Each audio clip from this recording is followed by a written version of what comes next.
Guys ये देख सकते हो, ये वहाँ से हम इस तरफ आए, थोड़ा प्रॉब्लम हो रहा है जो मेरे भाई को भी हो रहा है।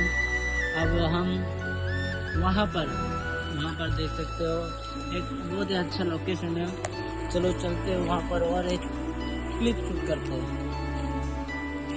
क्या क्या करना पड़ रहा है गाइस वीडियो के लिए, लेकिन कोई बात नहीं, हम नेचर लवर के साथ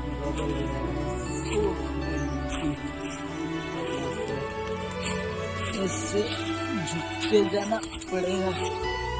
So guys,